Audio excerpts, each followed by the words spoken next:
a minha matéria. Aceitar o castigo imerecido. Um velho timbira, coberto de glória. Uma mulher me ama como a chama ama o silêncio. Apertado em um vestido de chita meio desbotado. Como chegavas do casulo, inacabada seda viva. Nosso céu tem mais estrelas, nossas várzeas têm mais flores. Eu acho que a poesia faz parte daquelas coisas que não precisam ter um porquê. Pra que porquê? O tempo presente, guardou a os homens memória presentes, do moço guerreiro, do a velho vida presente, o amor e a noite nas tábuas, inacabada vida presente, tuas os homens antenas presentes, fio da a vida trama de presente, teus olhos, teus olhos, vários grãos da o nossa tempo presente, os homens presentes.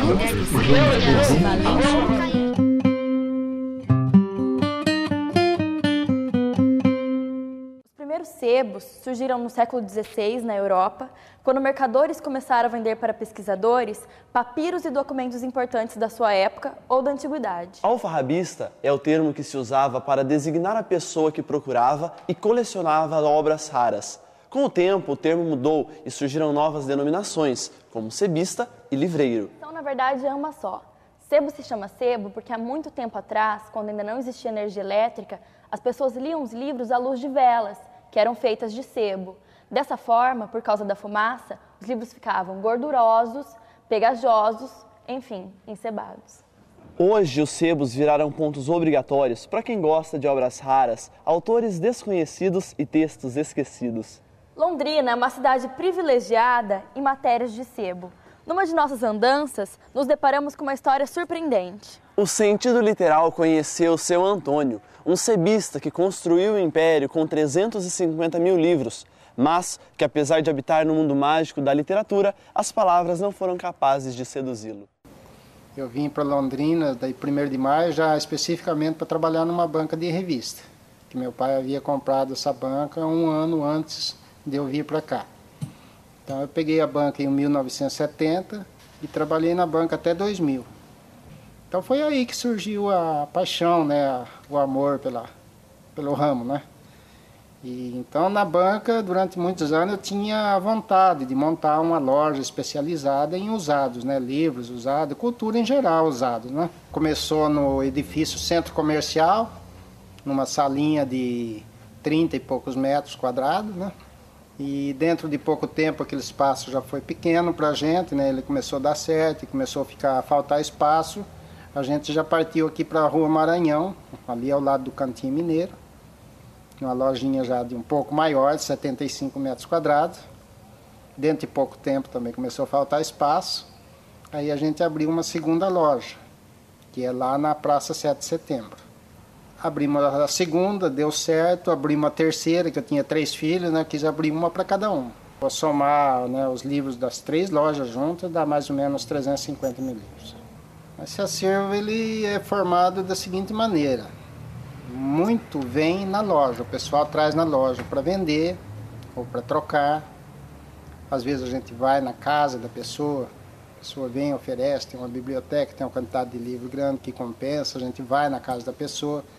Agora, no caso dessa loja aqui, por exemplo, a maior parte dos livros que está aqui foram comprados numa loja em São Paulo. A gente comprou um sebo lá em São Paulo, fechou ele e trouxe todo o acervo para cá. E eu, pela minha falta de tempo, eu não costumo nem ler. É Casa de Ferreira, Espeta de Pau, né? O meu interesse, além de cultural, é o comercial também. As universidades, as escolas hoje estão incentivando bastante os alunos a lerem, né? Forçando, né? Que tem muitos alunos lendo forçado, né? E isso aí está incentivando a leitura, né? Tem livros que trazem um valor histórico, né? Como, por exemplo, a gente adquiriu há 2 anos e poucos atrás, uma biblioteca do finado Dr. José Oscar de Novaes. Biblioteca em torno de 12 mil livros, né? Quase todos da área jurídica. Então são livros históricos, né? Agora que a gente vai começar a soltar eles nas prateleiras, porque tem muitos livros raros ali que a gente tem necessidade de pesquisar o valor deles. Não pode ir ponhando preço assim meio aleatório, porque ali tem obras raras que tem um valor, né? Uma das situações que marcou foi uma pessoa, né, que era conhecida minha lá de 1º de maio, né, e que ficou sabendo que eu trabalhava com sebo aqui em Londrina, né, E um dia ela veio aqui em Londrina para me encontrar comigo, né? Ela tinha um negócio comigo para resolver, ela veio para encontrar comigo. Então foi dado o endereço para ela e tudo mais, e ela veio na loja pensando que ela ia encontrar um tipo de um açougue, uma coisa que vendesse sebo de boi. Então, quando ela chegou e ela viu que era uma livraria de livros usados, ela ficou surpresa. Ela falou, mas é com isso que você mexe? Mas não é com sebo que você mexe? Eu nunca fiz coisa tão certa. Entrei pra escola do perdão. A minha casa vive aberta. Abre todas as portas do coração.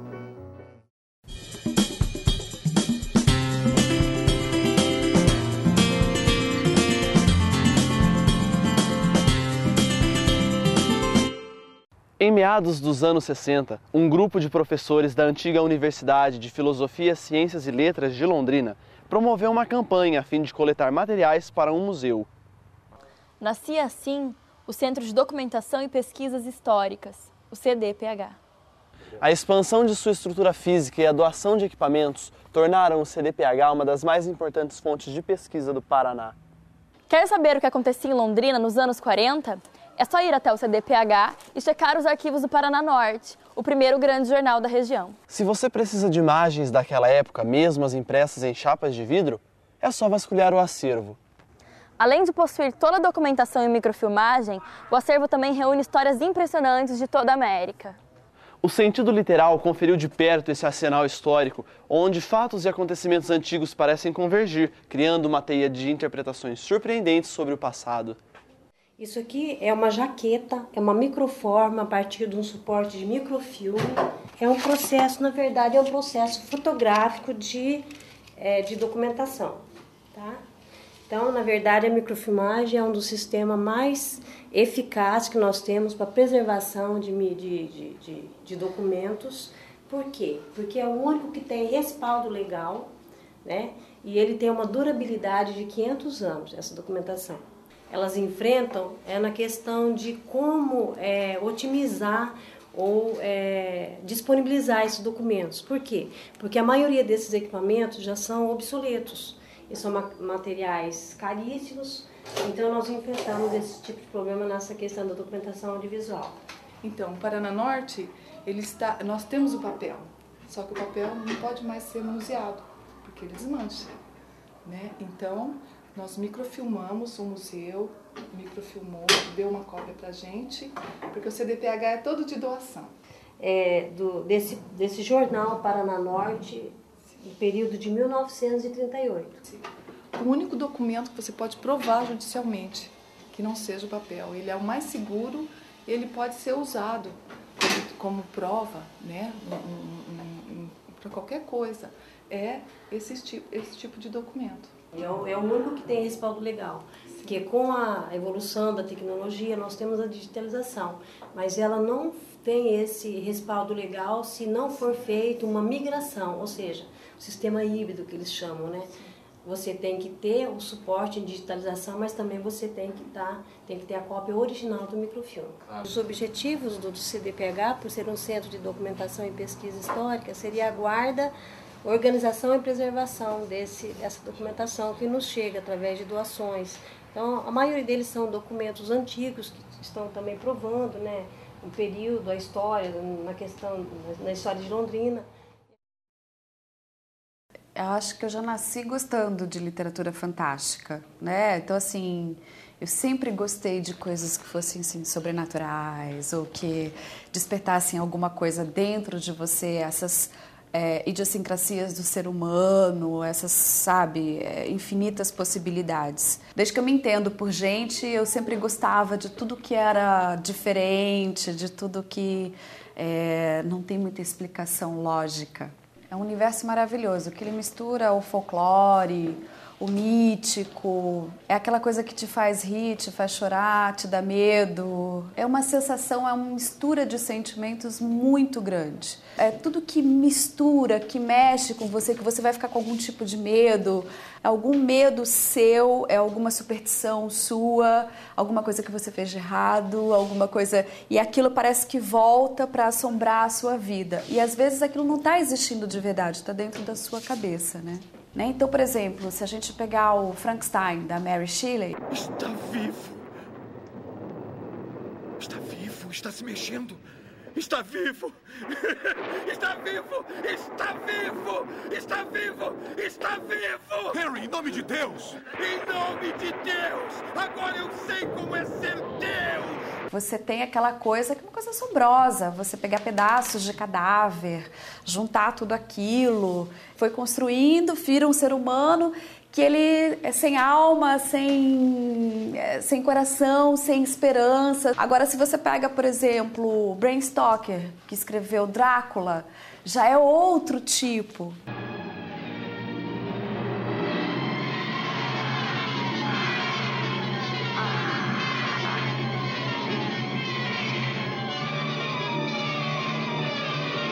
Já é uma literatura de revolta, aí tem uma questão do sobrenatural muito grande, da questão de Deus, diabo, apesar dele não falar do diabo. Então era aquela revolta contra a igreja que daí originou um ser que bebia sangue, mas isso tem tudo a ver com o folclore da região aonde essa história se passava. Nós também, já essa geração nova, que nasceu aí na década de 80, na década de 70, nós tivemos assim a nossa cultura muito permeada pelos meios de comunicação, o que a gente chama de cultura midiática. Então a gente já é fruto de uma cultura midiática, essas possibilidades, esse hibridismo, essa multiplicidade, que eu acho que isso está muito presente dentro dos contos fantásticos. Mas esse aqui eu acho que é um livro muito especial. Foram contos que o Ítalo Calvino escolheu, contos do século XIX. Você tem vários contos que hoje eles estão muito presentes no nosso dia a dia, na nossa mitologia, no nosso folclore, mas foram contos escritos há muito tempo atrás. Tem o Edgar Allan Poe, que para mim é um dos autores mais fantásticos da literatura fantástica. Tem o H.G. Wells, Guy de Maupassant. Tem um conto aqui desse livro que é fantástico, ele chama Em Terra de Cego. Sabe aquele ditado que diz assim, em terra de cego, quem tem olho é rei. E esse conto, ele fala assim, será? Né? E aí ele vai contar uma história de uma pessoa que chega numa terra que só tinha cegos, e só ele enxergava. E ele chega achando que, eu vou ser o rei, né? E daí ele vê que a coisa não é bem assim. Ele tem um outro, que é do Edgar Allan Poe, que eu acho um dos melhores contos que eu já li. Ele chama O Coração Denunciador. Então, esse conto é de uma sutileza, é típico do Edgar Allan Poe, né? E de um assombramento do que a alma humana é capaz de fazer. Esses são contos que quem vai começar ou quem ainda não leu gosta, tem que ler. Eu já tinha introduzido a minha cabeça e ia descobrir a lanterna, quando meu polegar escorregou no ferrolho de estanho e o velho pulou da cama gritando. Quem está aí? Fiquei imóvel e não disse nada. Por uma hora inteira não movi um músculo, e nesse meio tempo não o ouvi se deitar. Continuou sentado na cama à escuta, como eu fizera noite após noite, espreitando os relógios da morte na parede.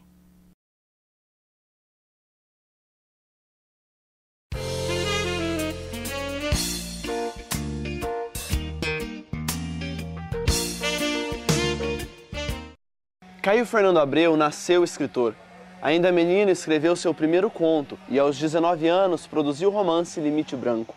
Em 1968, mudou-se para São Paulo e trabalhou nas revistas Nova e Veja, colaborando também em jornais como Correio do Povo, Zero Hora, Folha de São Paulo e Estado de São Paulo. Na década de 70, morou no Rio de Janeiro, em Estocolmo e em Londres. Era um nômade de lugares e de sentimentos. Caio Fernando Abreu lançou 11 livros e ganhou 2 vezes o Prêmio Jabuti. Se não fosse pelo vírus da AIDS, que em 1996 o levou para o lado de Vinícius de Moraes, Drummond e Mário Quintana, em 2008 Caio estaria completando 60 anos. Escritor da paixão, como foi chamado por Lídia Fagundes Telles, o gaúcho Caio girava entre amor e sexo, amor e morte, amor e abandono, amor e alegria, amor e memória, amor e medo e amor e loucura. O programa Sentido Literal mostra um trecho do conto Na Terra do Coração, crônica narrativa, autobiográfica e escandalosamente literária.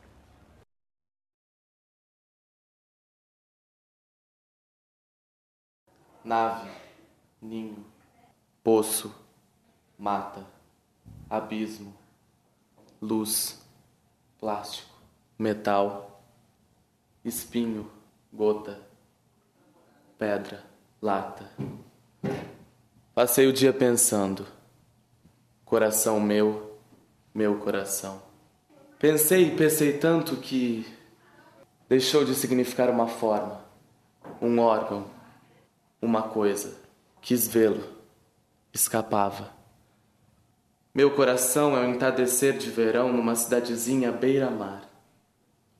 A brisa sopra. Os apaixonados suspiram e se apaixonam ainda mais. Meu coração é um anjo de pedra no centro de um jardim encantado, alimentando beija-flores que, depois de prová-lo, transformam-se magicamente em cavalos brancos alados que voam para bem longe. Faquir involuntário, cascata de champanhe, púrpura rosa de Cairo, sapato de sola furada, verso de Mário Quintana, acesa, aceso, vasto, vivo, meu coração, teu. Você sabe que a minha mulher pegou 2 garrafas de uísque escocês aqui, quebrou na pia, na minha frente, fez... quebrou. Eu quase que me cortei, né? Um perigo, né? Não sei que a mulher chegou a um ponto que quebra a garrafa de uísque na pia, você sabe, elas fazem. É a revolta, né? Mas não adianta, a gente compra mais. Na luz dos olhos teus, eu acho meu amor, e só se pode achar. E a luz dos olhos meus, você precisa se casar.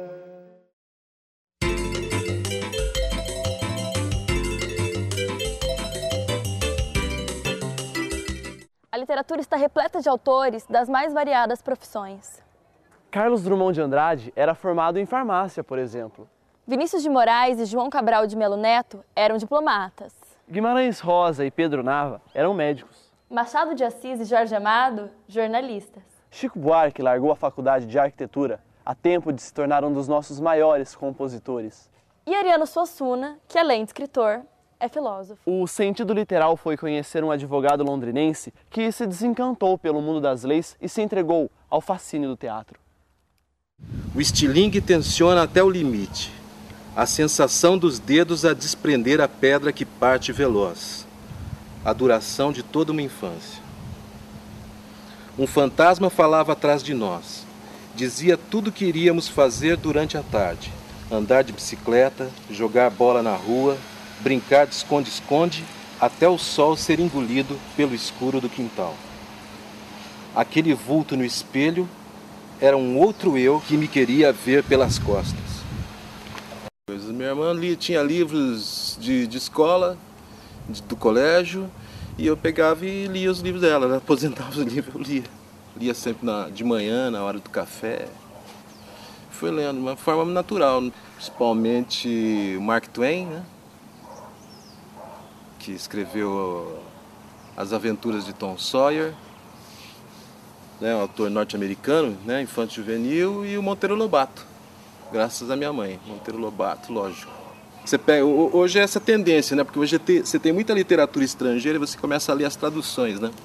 Aí você sente falta de ler algo escrito em português, né? Dá uma diferença muito grande, né? Acho que foi isso, porque o Mark Twain era um autor que falava lá do Missouri, dos Estados Unidos. Aí quando você lê Monteiro Lobato é ali, né, o Saci, né? Você vai atrás das coisas, as coisas vão atrás de você também, né? E E acabou dando certo. Eu não sei, sabe por quê? Hoje eu vejo assim, se não fossem certas pessoas, certos acontecimentos no meio disso aí, será que eu não teria ido para outro lugar, né? Com certeza, né? Então, como eu disse, não tinha um objetivo assim, ó, vou fazer isso para depois chegar lá e escrever para teatro. Teatro é uma coisa meio que aconteceu. E de que depois também eu me descobri me realizando mais nele. Porque você pode aliar a coisa da poesia, eu posso aliar isso, eu posso aliar a coisa da escrita literária no sentido assim da trama, né? Da construção, da criação de personagens, sabe? Você lida com emoção muito mais claramente por causa dessa contenção espaço-temporal que o teatro proporciona, né? Você tem que contar um acontecimento de 10 anos em 2 horas, né? Então, o teatro realizou mais como escrita. Não, era melhor porque até por uma questão de idade, naquele tempo, não só em teatro, nas coisas, você se jogava mais, se arriscava mais. Hoje em dia, a cabeça das pessoas, do meio, né? Não é das pessoas, as pessoas reagem com o meio. É algo muito mais formatado, mais planejado, Então já tinha aquela necessidade de se trocar informações, de mostrar através do teatro, de você fazer uma poesia que mais pessoas procurassem experimentar. Então tinha uma experimentação maior, né? No âmbito universitário, inclusive, né? Principalmente em Londrina. E isso, as pessoas falam isso de Londrina hoje, né? Falam que meio que virou um imaginário de que Londrina fosse uma coisa muito especial, né? Quer dizer, com seus problemas. Mas era melhor no sentido de ousadia, de experimentação.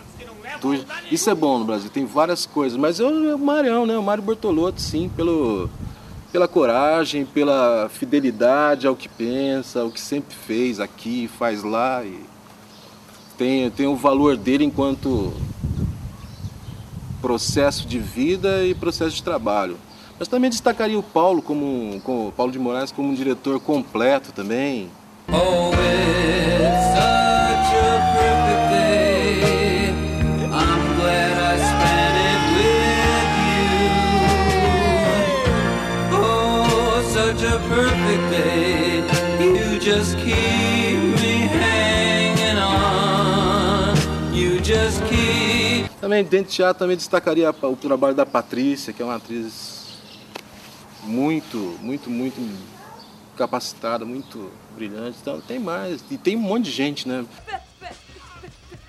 Peço desculpas a Vossa Majestade, mas é que eu ainda não tinha terminado de tomar o meu chá quando eu fui chamado. Pois devia ter terminado! E quando foi que você começou? Acho que foi dia 14. Quer dizer, 16? Não!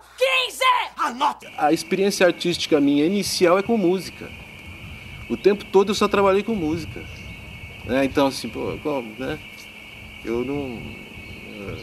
Se fosse ver até um certo tempo de vida meu, 25 anos, de repente, eu imaginava que eu ia só trabalhar com música, né? Mas depois não é nada...